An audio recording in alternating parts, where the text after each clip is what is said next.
महाभारत आदि पर्व अध्याय 3। सूत जी बोले, परीक्षित के पुत्र महाराज जनमेजय ने अपने भाइयों के साथ कुरुक्षेत्र में दीर्घ यज्ञ का अनुष्ठान किया। उस जनमेजय के श्रुतसेन, उग्रसेन और भीमसेन ये 3 भाई थे। यज्ञ करते हुए उनके उस यज्ञानुष्ठान के काल में वहां शर्मा का पुत्र कुत्ता आकर उपस्थित हुआ। जनमेजय के भाइयों के द्वारा मारे जाने पर वह बहुत रोता हुआ अपनी माता के पास जा पहुंचा।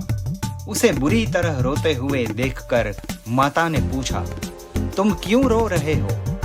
किसने तुमको मारा है? इस प्रकार पूछे जाने पर कुत्ते ने माता से कहा कि जनमेजय के भाइयों ने मुझे मारा है। उनकी माता ने उत्तर दिया, स्पष्ट है कि तुमने वहां कोई अपराध किया होगा जिसके कारण उन्होंने तुमको मारा है। कुत्ते ने माता से फिर कहा, नहीं, मैंने कोई अपराध नहीं किया, यज्ञ का ध्रुत भी नहीं चाटा और न उसकी तरफ देखा ही। यह सुनकर पुत्र के दुख से दुखी उसकी माता शर्मा उस यज्ञ स्थल पर गई जहां जनमेजय अपने भाइयों के साथ दीर्घ यज्ञ कर रहे थे। वहां जाकर क्रोध से उसने जनमेजय से कहा, मेरे इस पुत्र ने तुम्हारा कोई अपराध नहीं किया, फिर तुम लोगों ने उसको क्यों मारा?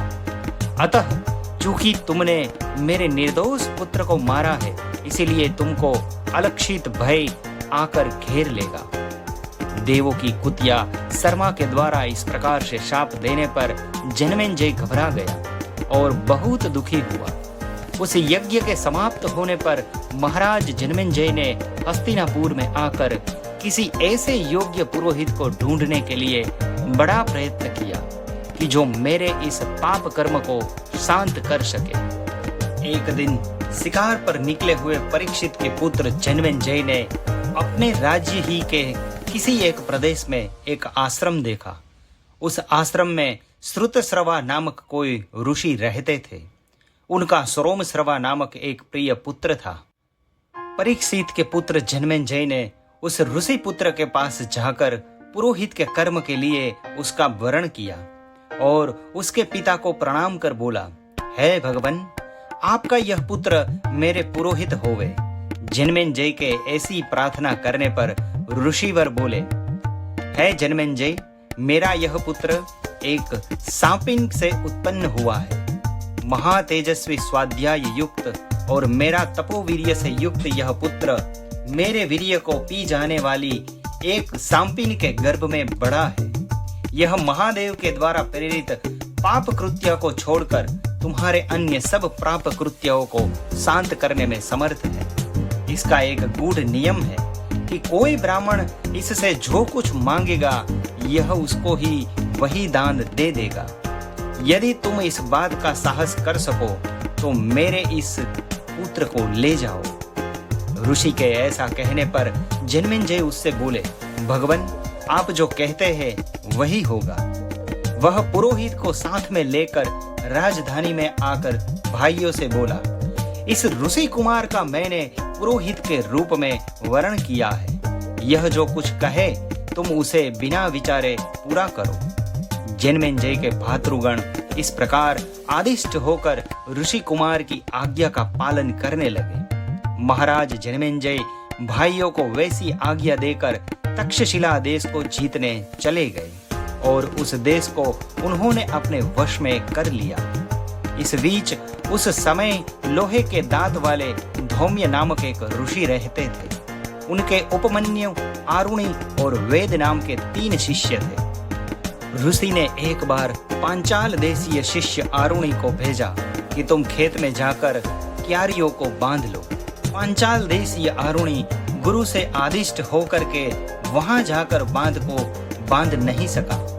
बहुत परिश्रम करने के बाद उसने एक उपाय देखा और बोला कि ठीक है, अब ऐसा ही करूंगा। और यह कहकर वह वहीं एक क्यारी में लेट गया। उससे लेट जाने पर वह जल भी रुक गया। इसके बाद एक दिन उपाध्याय अयोध्य धौम्य ने शिष्य से पूछा, पांचाल देशीय आरुणि कहाँ है? शिष्य ने उत्तर दिया, भगवान, आपने ही उसको यह कहकर भेजा है कि जाओ खेत का बांध बांध दो। इस प्रकार कहे जाने पर धौम्य ने शिष्य से कहा, चलो जहां आरुणि गया है हम सब वहीं चले। वह बांध के पास पहुंचकर चिल्ला करके पुकारने लगे, पांचाल्य आरुणे कहाँ हो, है पुत्र चले आओ।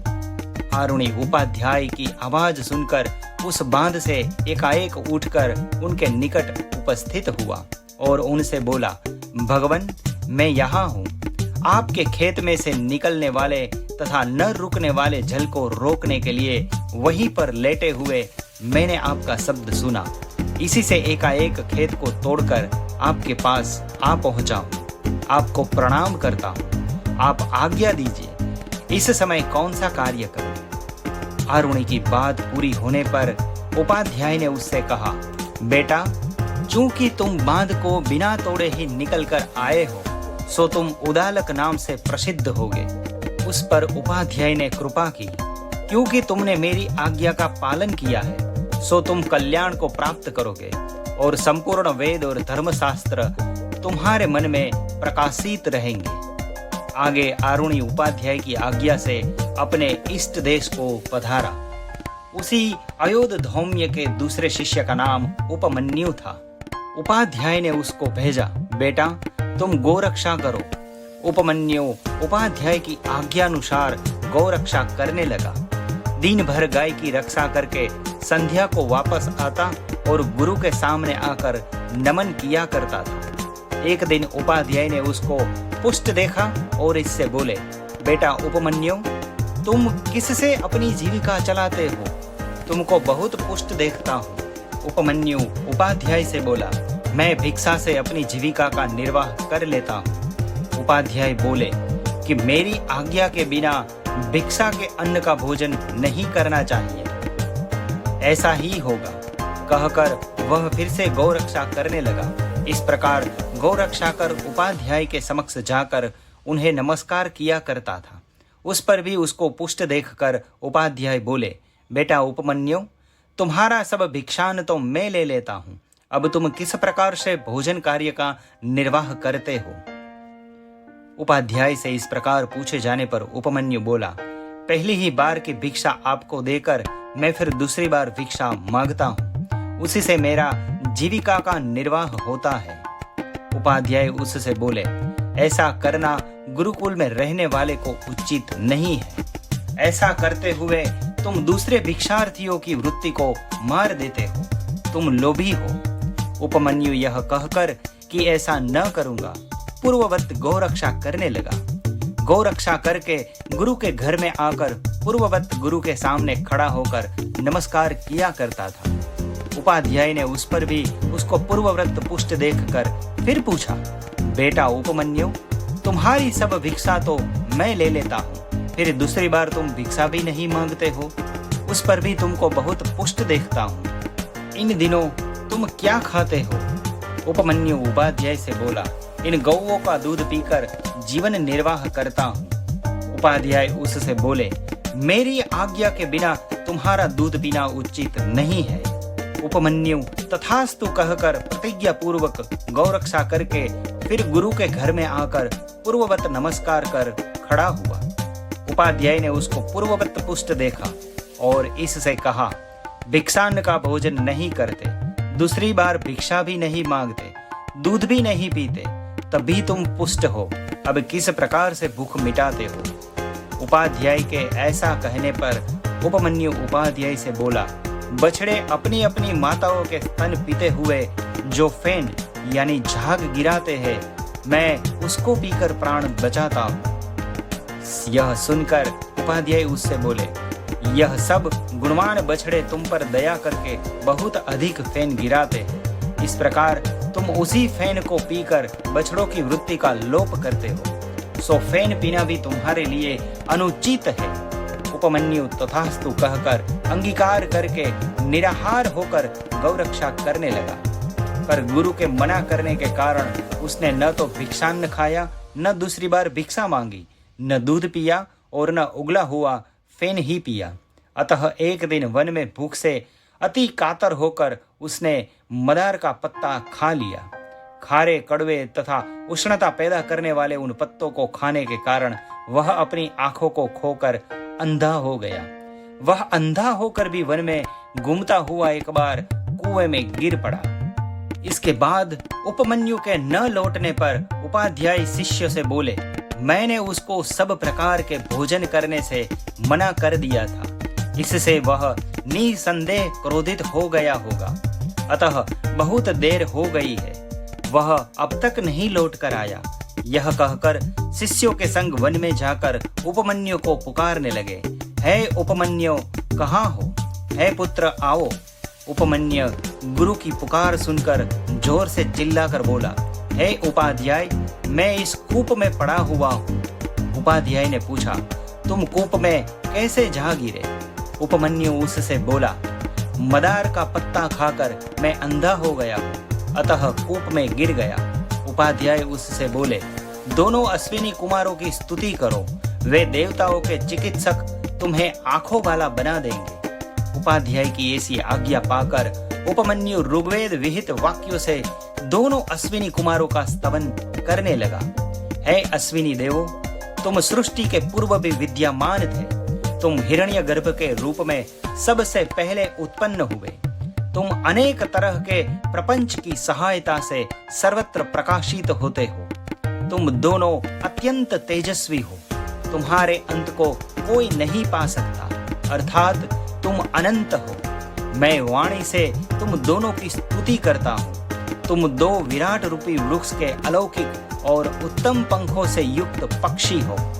आपको रजोगुण छू भी नहीं सकता, अर्थात सदा सत्वगुण में ही रहते हो। आपके स्वरूप को कोई माप नहीं सकता। इन सब भुवनों के ऊपर आपका शासन चल रहा है।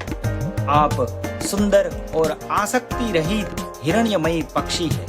आप ही इस जगत के संहारक हैं। असत्य और नश्वर से आप दोनों परे हैं। आप दोनों सुंदर आकृति वाले, सुंदर नाक वाले और काल पर भी विजय प्राप्त करने वाले हैं।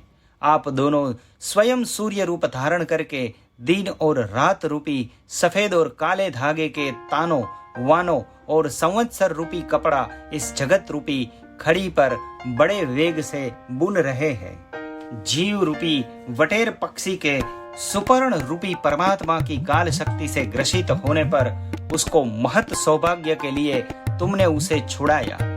माया में आसक्त रागादि विषयों में जकड़े हुए बड़े मूर्ख जनों को तथा इंद्रियों के अधीन फंसे रहने वाले को भी शरीर से काम करने की अनुमति देते हो। दिन और रात रूपी 360 गायें संवत्सरी रूपी एक बछड़े को उत्पन्न करती है। परम तत्वों को जानने की अभिलाषा रखने वाले विद्वान इस बछड़े की सहायता से अनेक फल देने वाले तत्व शोधन रूपी दूध को दुहते हो।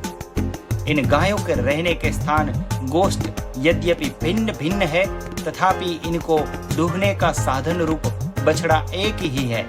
इससे है अश्विनों, तुम दोनों उत्कर्ष धर्म अर्थात प्रशंसनीय सार तत्व दुहते हो।